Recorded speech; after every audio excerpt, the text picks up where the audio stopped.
Salut à tous, bienvenue dans ce tuto bavette pour Suron. Pourquoi ce tuto? Ben voilà, nous ça fait quelques temps qu'on roule avec la Suron Light B et faut savoir que l'amortisseur est positionné juste à côté de la roue, donc il y a beaucoup de projections de terre et à la longue, voilà, la terre se dépose sur la tige de l'amortisseur et en travaillant ça rentre à l'intérieur malgré les joints racleurs et du coup ça vient abîmer les joints à l'intérieur et les joints racleurs, le revêtement de l'amortisseur, enfin voilà, c'est pas du tout bon pour. Du coup on va fabriquer ce qui s'appelle une bavette. Ça vient derrière l'amortisseur et ça empêche la terre d'aller sur l'amortisseur justement. Moi j'en ai déjà une. Là je vais en faire une autre pour Jonathan et du coup vous montrer comment la faire. C'est un genre de plastique un peu épais. En fait je crois que c'est des plaques anti-vibration à la base. C'est quelque chose qu'on met sous les meubles, par exemple machine à laver pour pas qu'elle se déplace ou quoi. J'avais acheté ça à la base pas pour ça, mais du coup je l'ai utilisé également pour faire la bavette et c'est vraiment nickel. Donc vous aurez besoin de ça. Donc c'est une plaque, c'est un gros rouleau, ça doit valoir 30 balles, un gros rouleau. Un feutre pour faire le contour, on va vous donner vite fait les dimensions, un cutter et un ciseau. Donc on va attaquer. Donc voilà, donc moi là j'ai mon morceau de plaque.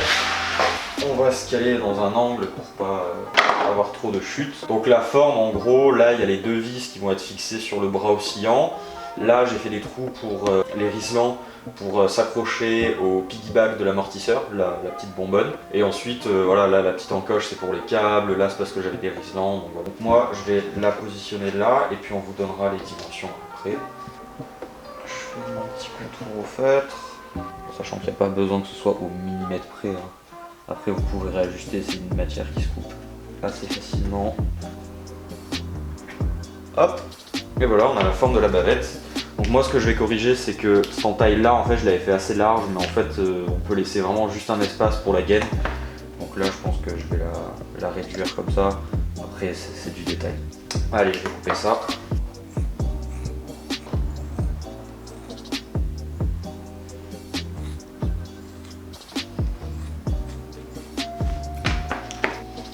Ok, je pense qu'on est pas mal. Hop.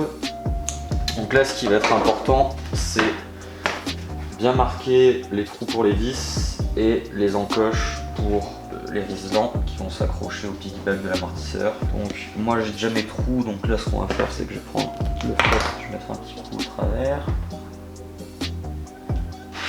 Et pour les encoches, pour bien qu'elles soient au même endroit, je vais mettre un petit coup de cutter au travers. Essayons de ne pas défoncer ma table. Donc je vais vous donner les dimensions générales de la bavette, peut-être pas tous les détails, mais après en le mettant en position, vous pourrez trouver. Moi, comment je l'ai fabriqué, c'est tout simplement au début j'ai fait un rectangle, et au fur et à mesure j'ai fait mes formes. Donc en gros c'est un rectangle de 29 cm de longueur et de 14,5 de largeur. Et après les trous en bas, vous les mettez à 1 cm du bord à chaque fois. Et en haut, de toute façon vous mettez en position, vous allez mettre en position sur l'amortisseur, au moins qu'il y ait les trous en bas, vous vissez. Et après là c'est pas compliqué, vous allez voir à peu près la largeur, vous faites des points au feutre, il n'y a pas besoin que ce soit ultra précis et vous verrez c'est plutôt simple à mettre en place. Donc voilà, là je vais faire les trous, donc pour faire les trous j'utilise le cutter, on va faire comme ça, tourner jusqu'à ce que ça fasse un trou, après on plante la vis et c'est bon. Donc là je vais faire les trous, puis on va aller sur la bécane de Jonathan et on va l'installer. Ok, donc là on est sur le Suron de Jonathan. Donc premier truc qu'on va faire, c'est virer l'attache du câble. Hop. On va virer l'ancienne protection de Joe qui fait vraiment gitan. Ça va. Donc là on vient mettre notre vis. Hop. Ça, la plaque ne bouge pas. Pas trop la serrer pour l'instant. On va prendre la vis qui maintient la gaine. Donc là c'est un peu plus, hop, un peu plus galère, mais ça reste tout à fait faisable. La gaine du coup passe normalement là. Et là du coup notre bavette va être reliée à l'amortisseur ici, autour de ce qui s'appelle le piggyback. Ok, donc là on prend nos riselants, donc on va, pour qu'ils fassent tout le tour, quoique est-ce qu'ils seraient pas assez longs? Ceux de Jonathan sont peut-être assez longs, on va vérifier. On le passe dans la première encoche. En fait on va pas se faire chier, on va faire comme ça, et je pense que ceux-là seront assez longs. Comme ça, on va prendre le deuxième. elle boucle. Voilà. Ensuite, hop, on vient l'enfiler autour du piggyback. Hop, on vient serrer.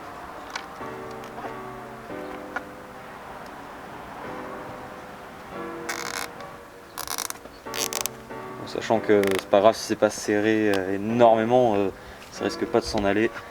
Et voilà, la plaque ne bouge plus. On va venir couper ça proprement.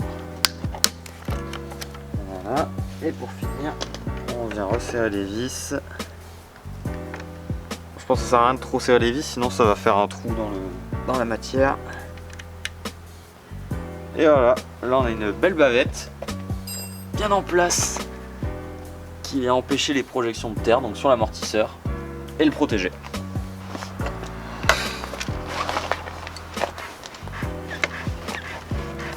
Donc voilà, la bavette est faite, c'était notre premier tuto. On verra si y en a besoin d'autres. Pour l'instant c'est le premier truc qu'on a fabriqué nous-mêmes. Et puis si vous avez des questions, n'hésitez pas à nous les poser dans les commentaires. Puis on vous invite à vous abonner, on se retrouve dans une prochaine vidéo. Ciao!